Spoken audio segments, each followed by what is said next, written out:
Assalamualaikum warahmatullahi wabarakatuh. Om Swastiastu, Namo Buddhaya, Salam Kebajikan. Bertemu lagi dengan kami di podcast ASN Muda Bicara. Nah, ini adalah podcast dari kami 5 insan CPNS dari Kementerian Pekerjaan Umum. Begitu ya, kita di sini akan ngobrol-ngobrol mengenai isu-isu kontemporer di Indonesia. Saya di sini Yoga akan memandu podcast pada kesempatan ini. Di sini bersama saya hadir 4 narasumber yang sangat luar biasa ya, yang bisa memberikan pandangan dan pola sudut pandang di kita ya terkait dengan penyelenggaraan ataupun membahas tentang isu kontemporer yang ada di negara kita ini. Saya akan menyapa satu-satu dulu teman-teman. Yang pertama mungkin saya mau menyapa Kak Giani dari BP2JK Sumatera Utara. Halo Kak. Halo, Oke. Sumatera Barat aku. Oh iya. Oh, kukira Sumatera Utara, Kak. Sorry, sorry, sorry, Bukan. sorry. Sumatera Barat ya, Kak. BP2JK Sumatera Barat. Oke, mungkin karena Iya, saya di Sumatera Utara jadi kebawa-bawaan ya Sumatera Utaranya gitu ya. Oke. iya Selanjutnya, sama-sama Sumatera kita. iya, tetanggaan ya, Kak ya. Boleh ya. Iya tetangga. Siap, salah.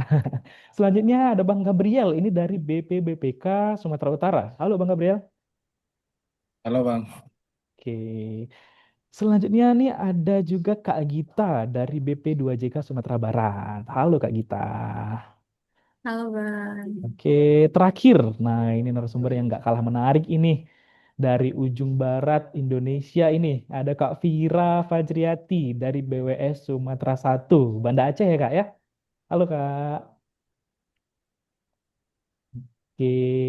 Nah, jadi teman-teman sekalian, kita di sini akan mencoba membahas mengenai analisis isu kontemporer yang sedang terjadi di negara kita. Nah, di sini aku akan mengangkat isu mengenai korupsi. Nah, ini kan korupsi sama-sama kita ketahui kan cukup masif ya terjadi di negara kita khususnya. Nah, jadi kami mungkin akan membahas dan menyampaikan pandangan-pandangan terkait dengan korupsi yang ada di Indonesia. Eh, Kalau kemarin ya, terakhir saya melihat beberapa sumber ataupun dari media-media gitu terkait dengan korupsi, ada beberapa yang bisa kita highlight di podcast kita hari ini. Yang pertama mengenai korupsi di Kementerian Kesehatan dengan mengurangi apa namanya komposisi makanan bergizi untuk ibu hamil dan bayi. Nah, ini kan cukup serius ini persoalannya ya. Nantilah boleh kita bahas bersama-sama kakak abang ya. Yang kedua nanti kita akan membahas mengenai korupsi di PT Pertamina Persero begitu ya. Yang kemarin mungkin tahun lalu ya mungkin ini hot-hotnya itu ya mengenai BBM non subsidi yang dioplos dengan menggunakan BBM subsidi begitu ya. Terakhir nanti kita akan membahas di sini mengenai pandangan kita terkait dengan korupsi yang terjadi di Kementerian Pendidikan, Kebudayaan, eh, Riset dan Teknologi. Kemendikbudristek ya kalau saya nggak salah. Iya, nantilah kita lihat sendiri bagaimana insight dan pandangan kita bersama ya abang kakak sekalian. Nah, yang pertama mungkin terkait dengan korupsi di Kementerian Kesehatan tadi ya, di mana modus korupsinya itu makanan gratis yang disalurkan dari pihak Kementerian Kesehatan itu yang ditujukan untuk ibu hamil dan bayi itu dikurangi takaran gizinya. Nah, ini kan gimana ya? Luar biasa ya. Masa iya mau ngasih makan rakyat yang apalagi rakyatnya itu ibu hamil dan bayi itu dikurangi takaran gizinya gitu loh. Uangnya dikorupsi gitu loh. Nah, coba kita mau dengar dulu pandangan insight dari Kak Farah. Kak Vira, mohon maaf. Kak Vira, boleh? Boleh, Kak ya? Silahkan. Iya kan guys, bayangin aja kan guys, dari kasus ini Mm-mm, makanan bergizi yang seharusnya itu untuk ibu hamil dan anak-anak ataupun untuk sekalian, mm-mm, itu malah jadi bahan korupsi. Bahkan ada yang bantuan untuk anak sekolahan itu eh, makanannya yang didapatkan oleh anak-anak itu tidak layak untuk dikonsumsi lagi gitu. Ini bukan soal ini bukan soal korupsi uang, tapi juga ini masalah nyawa dan mas ah, dan masa depan generasi bangsa Indonesia ini. Itu sangat Oke, krusial kali. oke, oke Kak Vira. Tadi poin-poin yang saya catat intinya adalah korupsi yang dilakukan oleh pihak Kementerian Kesehatan ini akan mengancam nyawa yang tentunya akan mengganggu keberlangsungan hidup pada para generasi di masa yang akan datang gitu ya Kak ya kurang lebih ya. Wah, Iya, mantap betul. mantap sekali nih pandangan dari Kak Vira. Selanjutnya dari Kak Giani boleh sampaikan pandangannya. Kakak, silakan. Boleh. Nah, dari sisi penganggaran, bisa jadi Mm-mm. ada penggelembungan, pengadaan fiktif, atau laporan palsu. Dana yang harusnya Oke. langsung dirasakan rakyat, malah jadi ladang permainan oknum. Nah, Mm-mm. di kasus ini kalau nggak salah, itu tuh harusnya itu makanannya bergizi, tapi Mm-mm. malah dikurangi gizinya. Jadi kayak cuma tepung, gula. Jadi kayak Oke, mungkin oke. uangnya tuh entah kemana ya. Mm. Nah, dia padahal pemerintah tuh udah niat baik, tapi niat baiknya malah dimanfaatkan sejumlah sejumlah pihak untuk korupsi. Parah banget emang. Parah ya Kak ya. Iya, Konteksnya yang parah. saya tangkap ini parah gitu ya. Jadi tadi ada pengadaan fiktif juga ladang pemanfaatan untuk oknum-oknum yang kurang bertanggung jawab tanpa memikirkan dampak masa depan di berikutnya begitu ya Kak ya. Iya, Oke, benar. mantap Kak. Giani lanjut dari Kak Gita mungkin bagaimana pandangannya Kakak? Iya, terkait dengan korupsi makanan bergizi ini, Mm-mm. menurut aku dia memiliki dampak yang nggak main-main loh, Bang. Nggak Jadi main-main, oke. anak-anak terkena stunting, sumber daya manusia nanti mungkin di masa depan akan menjadi kurang berkualitas. Tentunya hal ini akan bikin beban negara kita makin berat ke depannya, gitu. Oke, stunting ya Kak ya? Bisa Iya, stunting gitu ya. Kalau kita lihat kan salah satu visi misi negara kita saat ini adalah mengatasi atau mengentas stunting. Nah, kalau di korupsi kayak mana mau diberantas gitu ya Kak ya? Bisa nggak menurut Kakak iya. diberantasin stunting? Cita-citanya, Kalau konsepnya kayak gini. kalau dengan kondisi sekarang masih belum. Jadi sulit ya Kak ya? Karena Iya, sulit. cemana kita mau memberantas stunting, makanan aja dikurangi takaran gizinya begitu. Oke, Iya, Bang. mantap Kak Gita. Mungkin dari Bang Gabriel, pandangannya Bang, silakan. Mungkin kalau yang bisa aku sampaikan ya Bang, dari sudut pandang ASN, di Mm-mm. mana kita berperan untuk melakukan pengecekan kelengkapan administrasi dan Mm-mm. memastikan data penerima supaya akurat. Mungkin Oke. kita melakukannya dimulai dari verifikasi hingga melakukan digitalisasi pada sisi administrasi. Dengan Mm-mm. begitu, kita dapat setidaknya meminimalisir terjadinya korupsi, di mana kita harus berani bicara atau lapor lewat jalur resmi. Mungkin demikian. Oke. Mungkin Bang Gabriel lebih ke arah pengawasannya gitu ya Bang ya. Sama tingkat Benar, Bang. keaktifan masyarakat untuk melapor sadar akan korupsi gitu ya. Misalnya ada korupsi kita lihat ataupun ada penyelewengan langsung lapor gitu ya Bang ya. Mungkin sinergi antara masyarakat dan ASN juga, Bang. Dan ASN dan penyelenggara. Ya, ya, ya, mantap, mantap. Iya. Wih, luar biasa sekali para narasumber kita di podcast edisi kali ini ya. Saya sedikit mengutip tadi beberapa pandangan dari para narasumber ya kakak bang sekalian. Yang pertama tadi mungkin kenapa korupsi di Kementerian Kesehatan terkait dengan pengurangan takaran gizi untuk makanan ibu hamil dan bayi ini bisa dikurangi. Itu dampaknya ya cukup cukup luas gitu ya. Menciptakan menciptakan apa namanya tanah yang mohon maaf makanan yang tidak layak konsumsi. Lalu adanya karena pengadaan fiktif dan minimnya pengawasan dan hilirnya nanti akan terjadinya stunting begitu. Mungkin itu sedikit singkat yang bisa saya simpulkan ya dari isu yang pertama tadi terkait dengan korupsi di Kementerian Kesehatan. Selanjutnya mungkin kita boleh beranjak ya, Abang Kakak ya.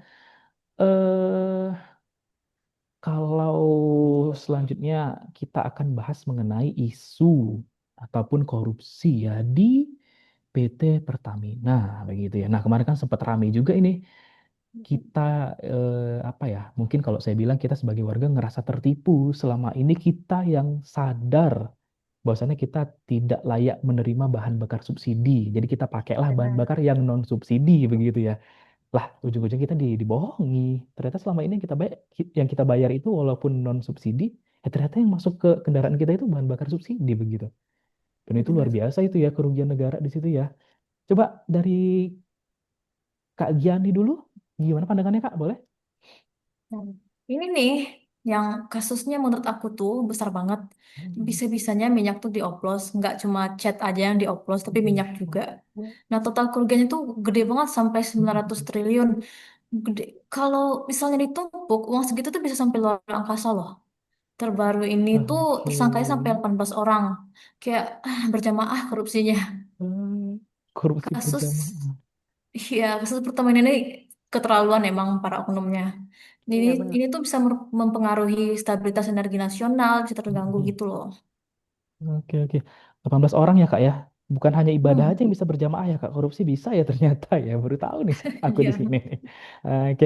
980 T kurang lebih ya kerugian negara yang ditimbulkan akibat dari korupsi PT Pertamina. Ya, saya rasa kalau tadi Kakak bilang apa namanya membangun infrastruktur sampai ke luar angkasa ya bisa aja saya rasa buat jalan kita ke bulan gitu ya, terus kita nyebrang gitu ya kan. Oke. Iya benar. Siap, siap. Kak Yani. Terima kasih atas pandangannya, Kakak. Lanjut. Mungkin saya mau dengar dulu nih insight dari Kak Gita. Coba gimana, Kak? Iya, Bang. Jadi sama seperti kasus sebelumnya, kasus korupsi di Pertamina ini juga punya dampak yang besar gitu. Mm-mm. Apalagi misalnya kita di PU ini kan tahu banget ya bahwa proyek pembangunan sangat bergantung pada pasokan energi. Nah, kalau anggaran untuk energi ini sendiri sudah dikorupsi, pasti nanti untuk nilai subsidi juga bisa berkurang sehingga Oke, oke, menimbulkan oke. kenaikan pada harga BBM gitu. Mhm. Nah, hal ini pastinya akan berdampak dan pertama kali dirasakan itu adalah oleh masyarakat-masyarakat kecil, Bang. Nah, Mhm. selain itu juga dampaknya juga bisa terasa di bidang pembangunan jalan dan jembatan atau infrastruktur lain yang bisa tertunda karena biayanya naik. Nah, Mhm. jadi bisa disimpulkan bahwa dengan adanya korupsi di sektor energi ini memiliki efek domino yang bisa menjalar ke semua sektor gitu. Oke, oke, oke, oke.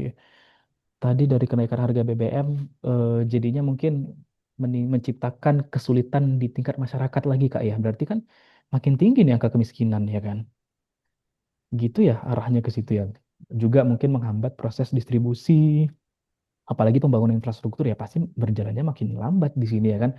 Begitu ya. Gitu kurang lebih ya Kak Gita. Ada tambahan kira-kira Kak? Iya, iya, pokoknya intinya dia Mm-mm. dengan korupsi di bidang energi Mm-mm. ini dia bisa merambat ke sektor-sektor lain Sektor di lain. seluruh Mm-mm. Indonesia gitu. Iya, iya. Gitu. Karena kalau energi ini apa ya? Kebutuhan primer gitu ya.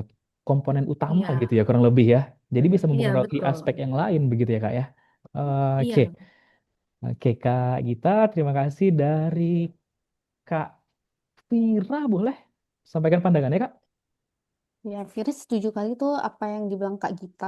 Mm-mm. Apalagi kan dari kasus ini itu Mm-mm. sangat berdampak kepada masyarakat kecil seperti Mm-mm. petani atau buruh yang mata pencariannya tuh tergantung pada eh, tergantung pada ini bensin, solar, ya kan, buat bahan untuk orang tuh kegiatan produksi mereka. Nah, itu sih sangat benar Oke, oke, oke. Ya intinya menghambat juga lah Kak ya di khususnya di ya beberapa menghambat kalangan-kalangan yang pencarian mata khususnya pencarian. hidup itu bergantung pada bahan bakar gitu ya Kak ya. Karena memang bahan bakar Masa yang kita tega perlukan. sekali ini. Iya, Niat tega niat sekali. kali ya Kak ya jatuhnya ya niat kali gitu ya. Oke Kak Vira. Dari Bang Gabriel mungkin ada pendapat silakan Bang. Mungkin ya sebelumnya kan sudah dibahas mengenai korupsi ini berdampak pada berbagai sektor, baik itu sisi pemerintahan maupun Mm, masyarakat mm, kecil. mm, Mungkin saya bisa menambahkan mengenai efek ke depannya, karena korupsi ini dapat menimbulkan ketergantungan pada energi fosil, di mana dengan adanya korupsi dapat memperkuat monopoli di bidang ini, sehingga memperlambat transisi kita ke energi terbarukan. Mungkin itu, Bang. Oke, oke, oke, oke. Berarti ini nanti berpengaruh apa namanya perubahan atau lambatnya pembangunan di Indonesia ya Bang ya. Karena kan tadi kan kita menuju ke Eh, energi terbarukan, jadi terhambat gara-gara hal-hal seperti ini gitu ya.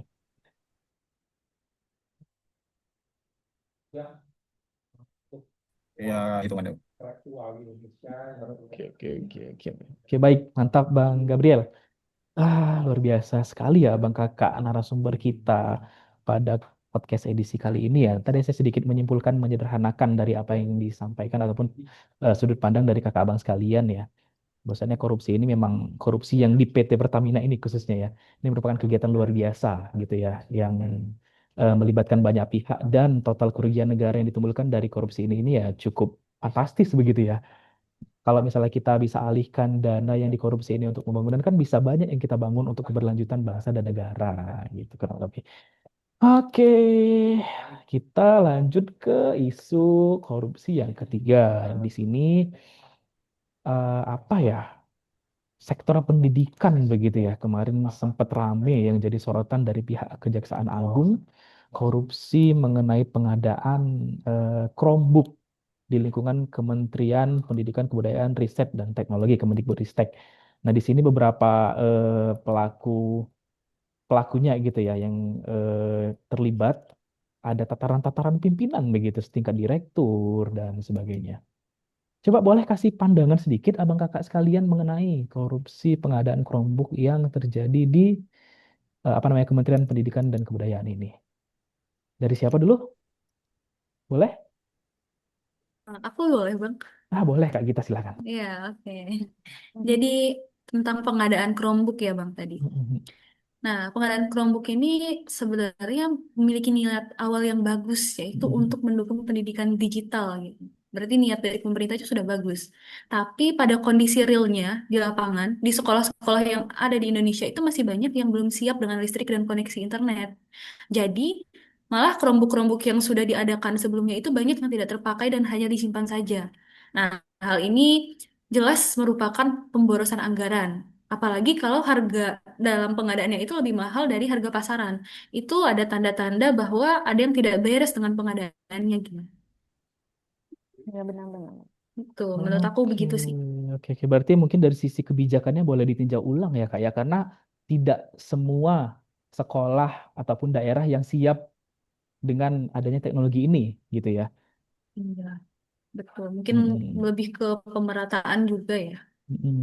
Ada hal Atau lain mungkin dulu yang harus dilakukan sebelum ini harusnya. betul ada hal yang lebih dasar mungkin ya kebijakannya Iya. dibandingkan dengan pengadaan Chromebook ini. Selanjutnya siapa lagi yang ingin menyampaikan pandangannya? Oke, aku. Kak Aku aja. Giani boleh, silakan Kakak. Nah, menurut aku itu ini tuh contoh buruk dari pengadaan tanpa perencanaan. Jadi kayak harusnya direncanakan dulu apakah mereka memang perlu. Nah, atau bisa jadi memang ada unsur korupsi, markup, bagi-bagi proyek, atau barang tak sesuai spek. Nah, proses pengadaan melanggar aturan dan tidak transparan menurut aku. Pengadaan laptop itu juga, malah pada awal pandemi, harusnya kan kita di bidang kesehatan, bukan malah di bidang pendidikan yang didahulukan. Gitu. Baik Kak Giani. Ini terkait dengan apa ya? Tidak ada perencanaan yang baik, lalu tidak transparannya proses perencanaan gitu ya. Apalagi mungkin kemarin kita sedang dilanda pandemi begitu ya. Bisa aja harusnya uang itu kita fokuskan untuk menyelesaikan persoalan pandemi itu dulu ya kan daripada kebijakan-kebijakan seperti ini. Oke, Ya benar. dari Kak Vira mungkin ada tambahan atau pandangan lain? Silakan Kak Vira. Dari segi manapun pasti ada korupsi ya. Nah, ini di Siap. masalah ini di isu pengadaan Chromebook ini sangat dirugikan di siswa dan guru ya di lingkungan sekolah. Harusnya kan teknologi itu bisa bantu mereka untuk proses belajar dan mengajar. Tapi ini malah menjadi alat politis dan proyek gagal fungsi untuk mereka belajar dan mengajar. Ini kan sangat krusial kali Oke, untuk oke, oke, masa oke. depan untuk masa depan bangsa pun dijadikan korupsi. Itu udah parah banget sih. Masa depan bangsa konteksnya ya Kak ya. Iya, Masa benar. depan bangsa aja dikorupsi gitu ya. Iya, Wah, ini kan luar untuk biasa sih ini. mencerdaskan bangsa ya kan? Betul. Padahal pencerdasan bangsa tuh masuk di dalam konstitusi ya, di Undang-Undang 1945 ya, di pembukaan Benar. alinea keempat, mencerdaskan kehidupan bangsa. Nah, itu aja pun dikorupsi ya kan. Nah, nggak paham juga lah Iya. kita ini ya Kak ya. Oke, siap. Dari Bang Gabriel mungkin pandangannya gimana Bang?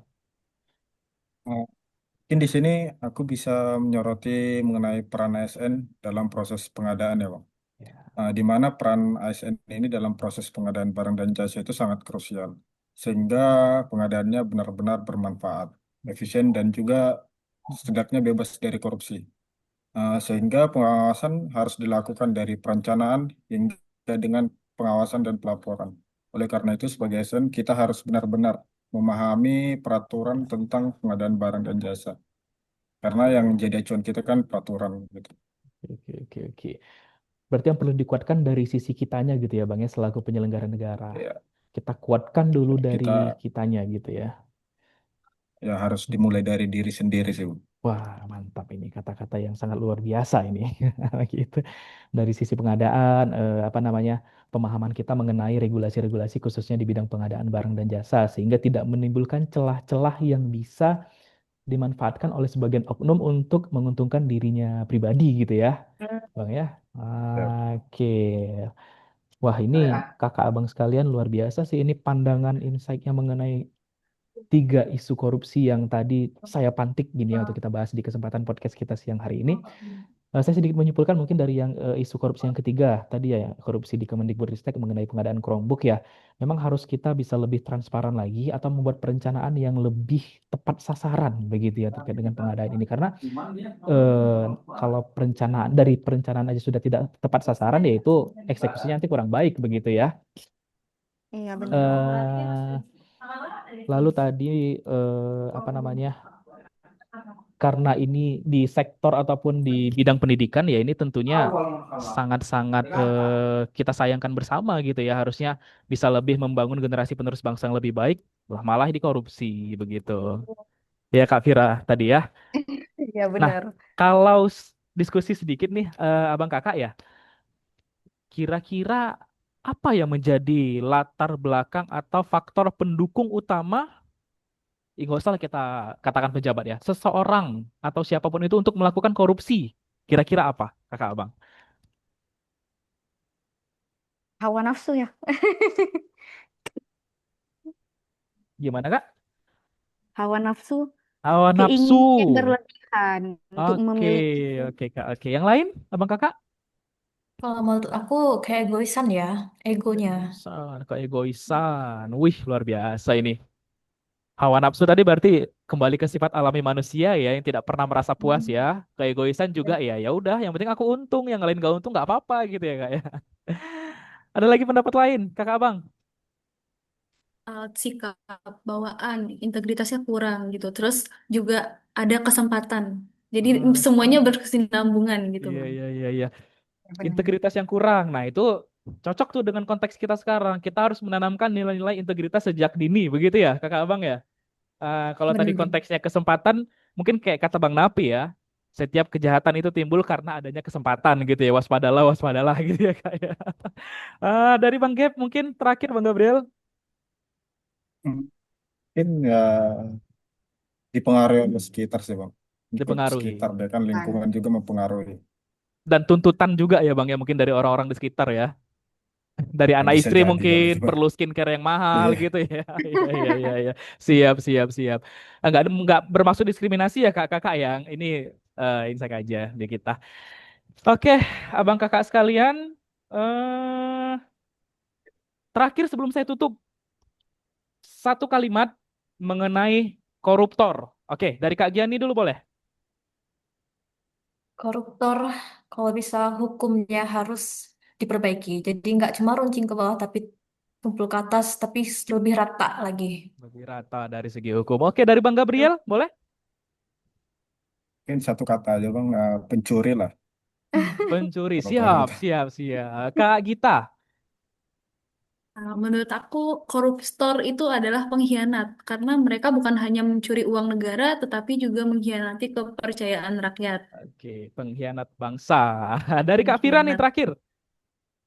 Berarti koruptor tuh memang harus diberantas karena dia kan termasuk musuh rakyat, Oke, iya oke, kan? oke. Siap, siap, siap. Jadi mungkin kita selaku insan pekerjaan umum mungkin sama-sama berkomitmen ya kakak abang ya. Untuk tidak pernah melakukan korupsi bahkan apa namanya berniat merencanakan suatu korupsi ya. Jangan Ya, gitu ya kakak abang ya. Oke. Oke, teman-teman sekalian, mungkin demikian podcast kami ASN Muda Berbicara.